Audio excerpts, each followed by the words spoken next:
คือในหอไอเฟล เสียดายแต่มันต่างอยู่บอลนี่เนาะขั้นต่างอยู่บอลเดินที่ว่ามีบอลนางลิน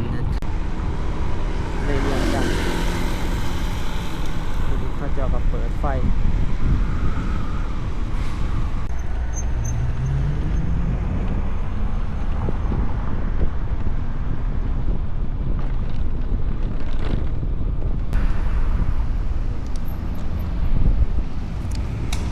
สบายดีกันเบิดสู่ผู้สุคนกับคำคืนวันพุธเนาะคำคืนวันพุธมื้อนี้วันที่3กับผ่านไปถือว่างานใหญ่งาน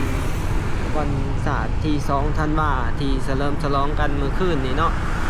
ถือว่ามีการจุดพลุอย่างยิ่งใหญ่มื้อนี้ก็เลยสิออกไปเลาะลินกลางคืนทุกคนเลยสิพาทุกคนเลาะเบิงเลาะส้มยังจันทร์นำกันเลยเข้าออกงานนี่ก็ถือว่า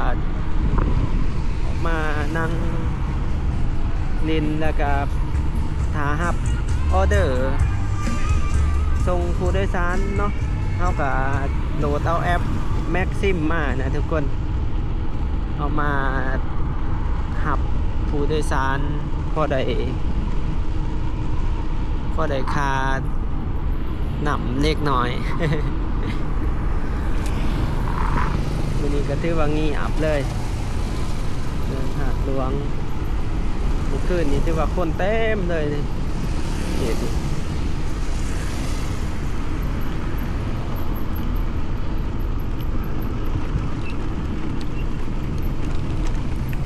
ตอนนี้ก็กลับสู่สภาพปกติแล้วเนาะ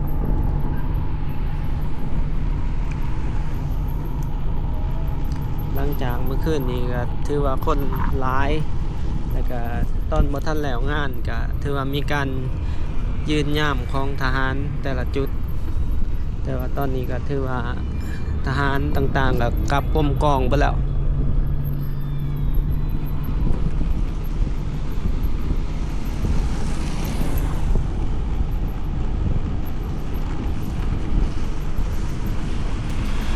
ก็เลยสิพาทุกคนขี่รถไปทางพุ่นเนาะทางออกไปทางลักหาลงไปใส่แถวหอไอเฟล ลงไปใส่แถวหอสัญญาณโทรภาพแห่งชาตินะเนาะทุกคนที่เขาเจ้าเฮ็ดแบบหอไอเฟล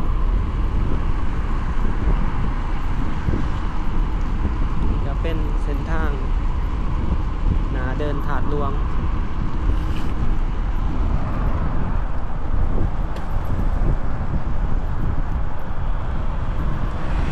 ตอนนี้เวลา10 โมงย่างเด้อทุกคนคือว่าเดิบเติบแหละ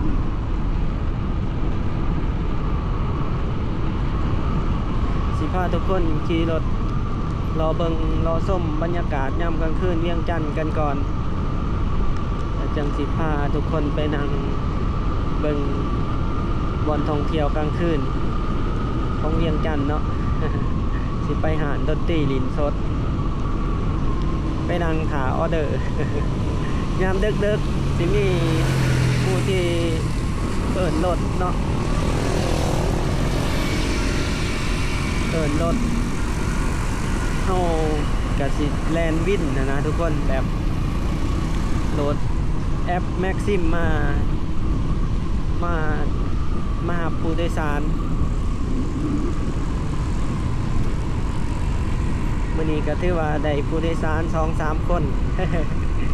ครั้งแรกที่เป็นแบบแท็กซี่ ถือว่าเป็นประสบการณ์ใหม่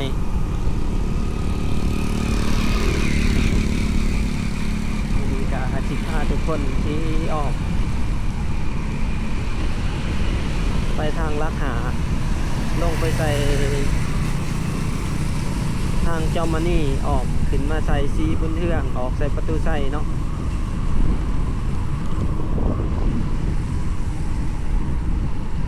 นี่ก็เป็นบรรยากาศที่คอยพ่นเข่ง บ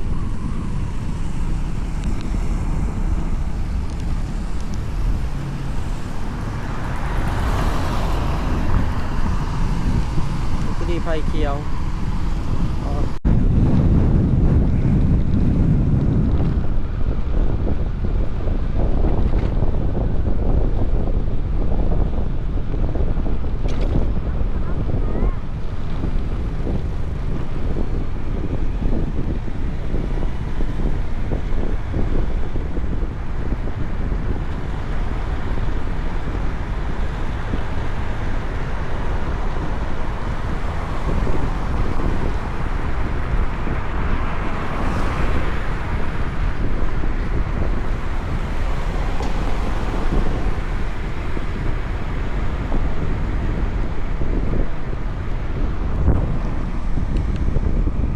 เขตพ้นพะเนาพ้นวันเราไปเบิ่งทางนั้นเนาะตึกลาดสวงโรงแรมลาดสวงวันดาวิสตาก็ถือว่าเปิดไฟเต็มทีเลยมันเดี๋ยวขี่ไปชมไฟแสงสีกันก็ลงไปเบิ่งหอไอเฟล แต่จังภาพทุกคนไปเบิ่งหานเบียร์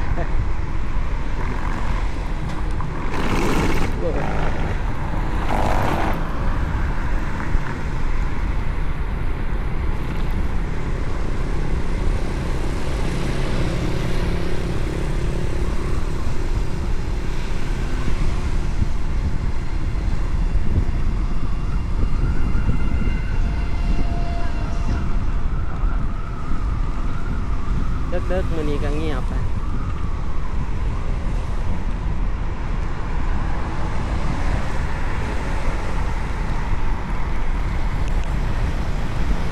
นอกข้างหน้าเฮาตึก36ชั้นตึกที่สูงที่สุดในลาวในตอนนี้138 เมตรเนาะตึกบานดาวิสตาจะเป็นสะพานลอยคือว่าทางยางขามทาง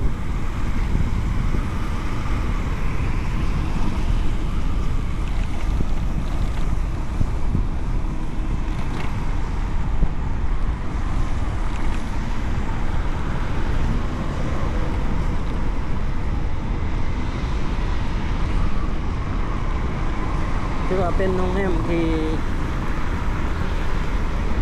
รู้ที่สุดในเวียงจันทน์เนาะสำหรับ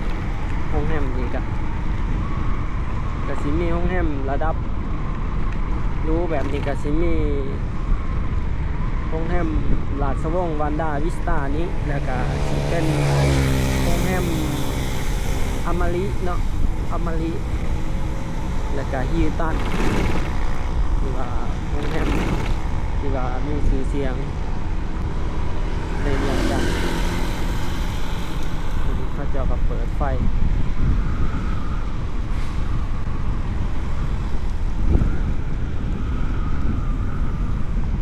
เดี๋ยวเงียบ ตอนนี้โอ้ลมหนาวเริ่มพังมากแล้วทุกคน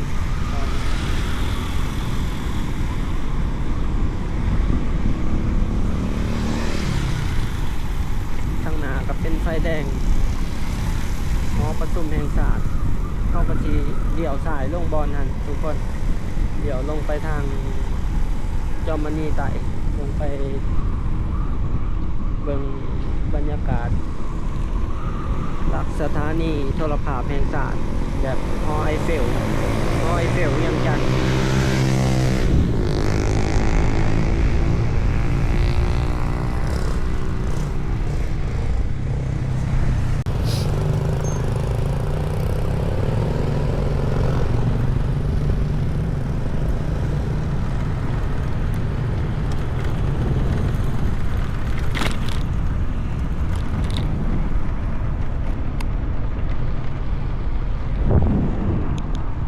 นี่ก็เป็นเส้นทางข้างหอประชุมแห่งชาติทุกคนบอนนี้ก็สิมีบังเกอร์กันส่องจราจรบอนนี้รถมาติดเส้นนี้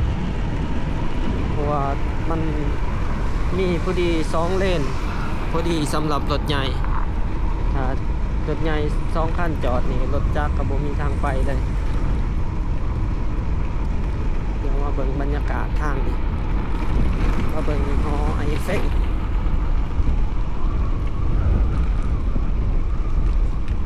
หนาวทุกคนวันนี้อุณหภูมินะจะประมาณอยู่9 องศานี่นะบ่ได้เบิ่งในโทรศัพท์วัดจักองศาเนาะ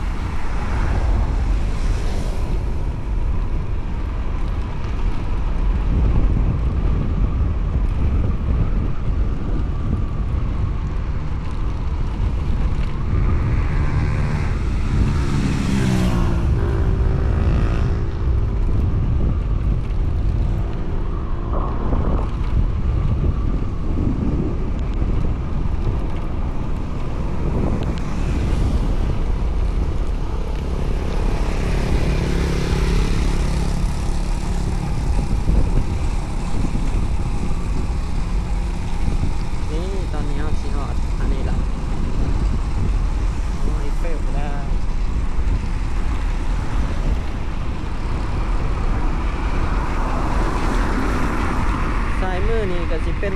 เขตบ้านจอมมณีไต่ทุกคนเพราะมือก็สิเป็นบ้านซ้ายนำบ่แม่นเป็นซีวิไล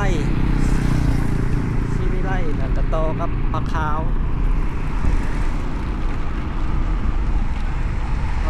คำหุงเนาะโอ้หอดละเดี๋ยวขี่มาอยู่นี่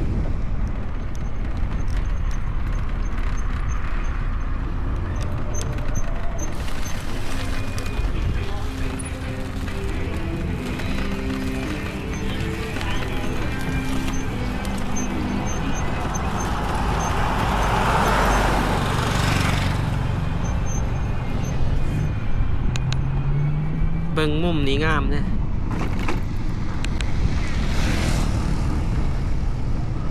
คือในฮอไอเฟล เสียดายแต่มันต่างอยู่บอลนี้เนาะขั้นต่างอยู่บอลเดินที่ว่ามีบอลนางลินคักแล้วเด้คือขั้นต่างอยู่แถวเดินถาดตวงนี่คักแล้วไฟมันส่องใส่คักเลย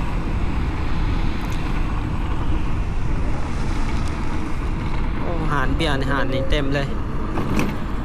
เดี๋ยวเราสิขี่ขึ้นไปทางพ่นตองทุกคนทางห้องมอลอยหาหรือว่าห้องมอมิตรภาพ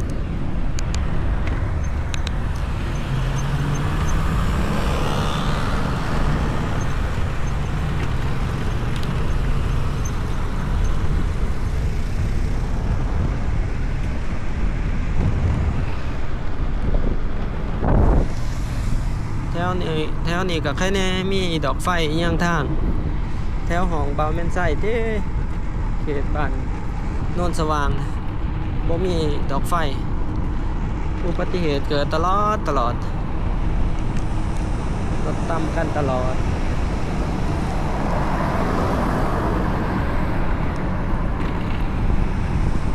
เขตนี้ไฟพุ่งแต่ใดตั้งแต่บาวเมนไซเคยมาอยู่ตั้งแต่2010แถวนี้ดอกไฟนี่ดีตลอดเวลาเพ่เขาจะปรับแป้งใหม่แต่ว่าแถวเขตบาวเมนไซอยู่แถวโนนสว่างมัน3 ปี 4 ปีแล้วก็ได้เลยดอกไฟนี่แถวนี้ก็ทางหนาห้องหมอ150 เตียงหรือว่าห้องหมอมิตรภาพแต่ก่อนนี่คนหลายในเขตนี่สมัยแบบตอนโรงเรียนที่ว่าเขาเจ้านิยมเรียนนี่ค่อนข้างว่าเขตนี้บ่คือแต่เก่า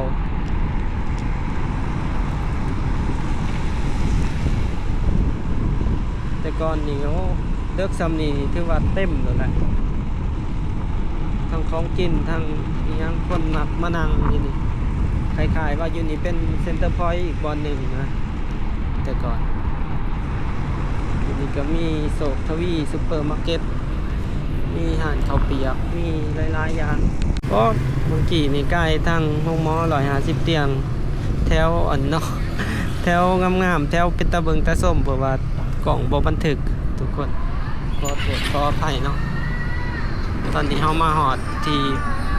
หน้าตลาดโพนสว่างแล้วพูดแบบนี้เฮาสิขี่ซื้อลงไปพุ่นละลงไปออกไปทางสีบุญเทืองประตูไส้พุ่นละสิลงไปทางสีหอมพุ่นละ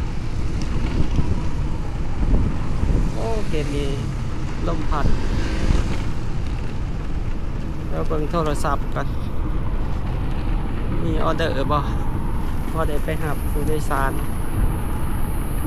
พอได้เงิน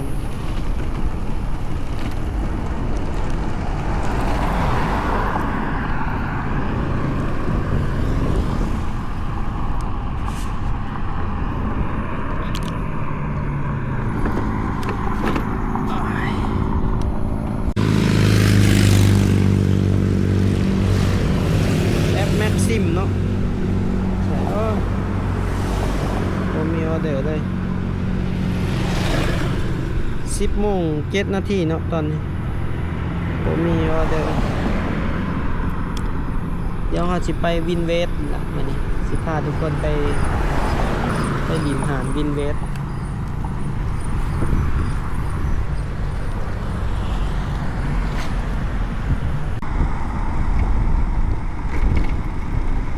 แถวนี้แม่นค่อยพ่นต่อ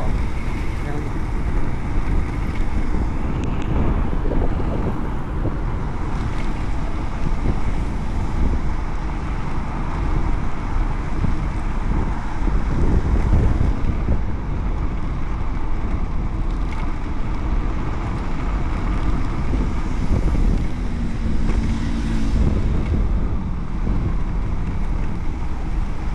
หานเบี้ยซ้ายใจบ่อน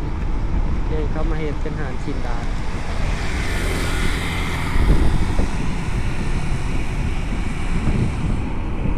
โตนุกเดี๋ยวไปพอกันอยู่คนนั้นทุกคนพาทุกคนไปแถวสีหอมไปเบิ่งเขาเจ้าลินดนตรีทางฟังเพลงอยู่แถวหานวินเวสพุ่นนะตอนนี้เฮามาฮอดสีแยกเซ็นเตอร์พอยต์สีหอมแหละเราสิพาทุกคนเลี้ยวขวาลงไปขึ้นมาทางวินเวสเนาะเดี๋ยวพาทุกคนขึ้นลงไปเบิ่งทางโรงแรมฮอลิเดย์อินข้าวภาษาแล้วก็ขึ้นมาทางสวนจับฝางมเนาะ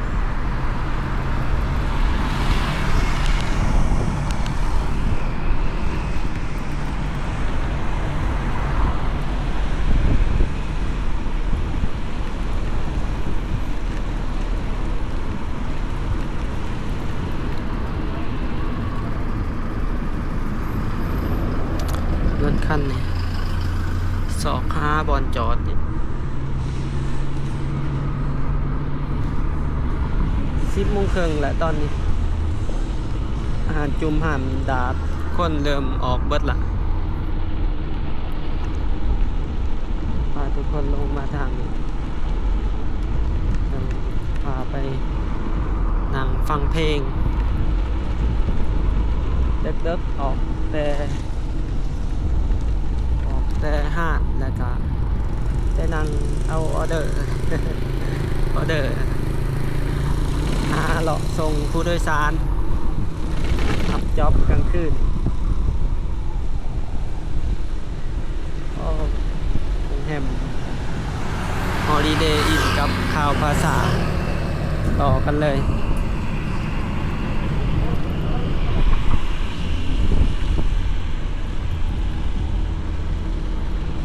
ก็สิไปเลี้ยวอยู่หน้าสร้าง3 หัวสวนจับพังงมทุกคน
เป็นธนาคารพัฒนาลาว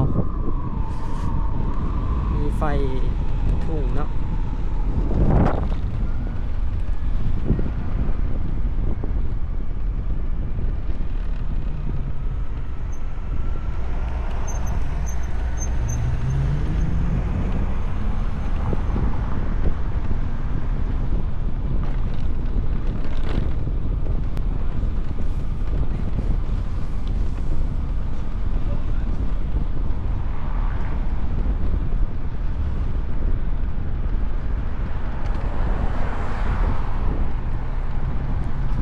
นี่ครับพาทุกคนมาฟังเพลงอยู่หานบินเบสนี้ตอนนี้เขาเจาะกับเกี่ยมสิเปลี่ยนวิธีแลนรถแล้วเนาะที่เฮาขี่อยู่บนนี้จะเป็นเส้นขี่ลงมาต่อไปกันเส้นขี่ขึ้นมาเนาะจอดรถก่อน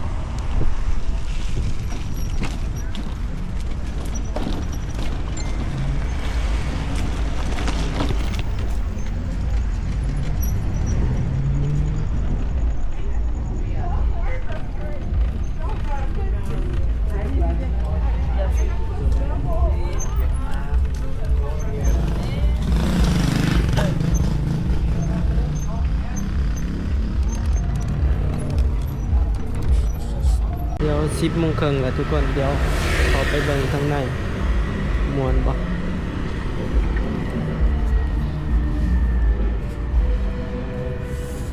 หานนี้เป็นหานเก่าแก่เนาะโอ้นี่คอนเสิร์ต DXI สิเป็นคอนเสิร์ตของคนลาวสัญชาติอเมริกาเนาะจะมาอีกอย่างครับ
คนวันนี้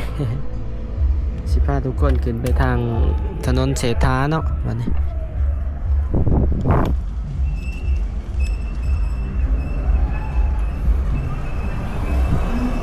วินเวส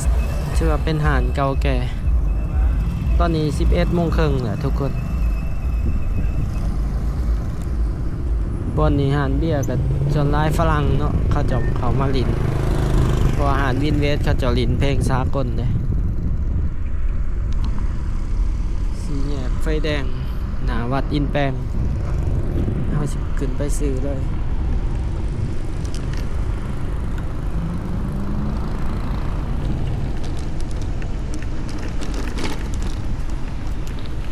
ถนนเศรษฐาเวลา 11 โมงครึ่งตอนนี้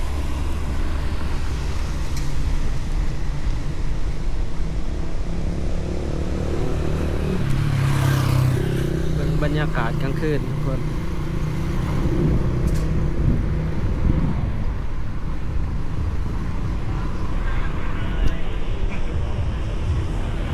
ส่วนหลายคนไทยเนาะมักมาดินแถวนี้เขาจะมาเที่ยวลงมาจากโรงแรมมันจะมานั่งดินแถว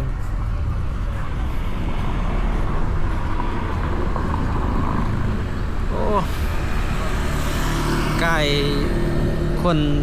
ผิวสีเมื่อกี้นี่น่าจะแม่นเขาจะสูบซากินซาคุ้งเลย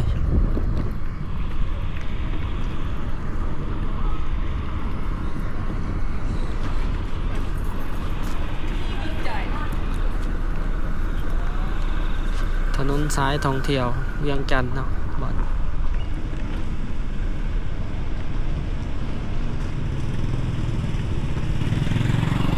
ขวามือนี่ก็เป็นวัดอันนี้เนาะบ่ค่อยจื้อซื่อวัดอันนี้วัดมีไส้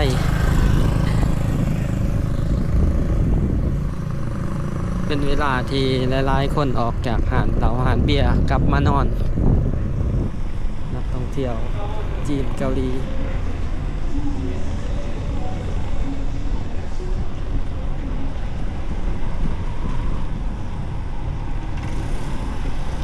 เขากำลังฟังเพลงอยู่ประมาณ 3-4 เพลงทุกคน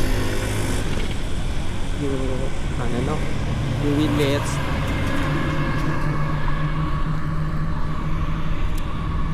บรรยากาศ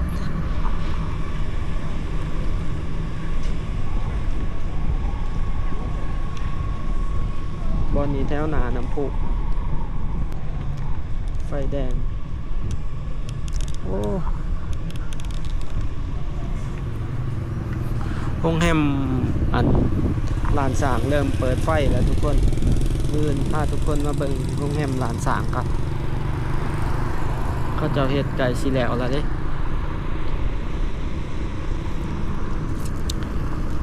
ก็เป็นหนาโรงแรมลานสางทุกคนก็สิมีอยู่ประมาณนี้เด้อสำหรับในคลิปนี้ถ้าผู้ใดมักหรืออยากสนับสนุนกันก็อย่าลืมกดไลค์กดแชร์เด้อทุกคนวันนี้ก็ออกมาหอบเด็กเนาะพาทุกคนมาเบิ่งบรรยากาศเวียงจันทน์ก็ประมาณนี้ทุกคนถ้าผู้ใดมักก็อย่าลืมกดไลค์กดแชร์กด Subscribe เพื่อเป็นกำลังใจให้กันเด้อทุกคนตอนนี้เบาแม่นใส่ก็ต้องขอกล่าวคำว่าขอบใจและก็สบายดีเซฟ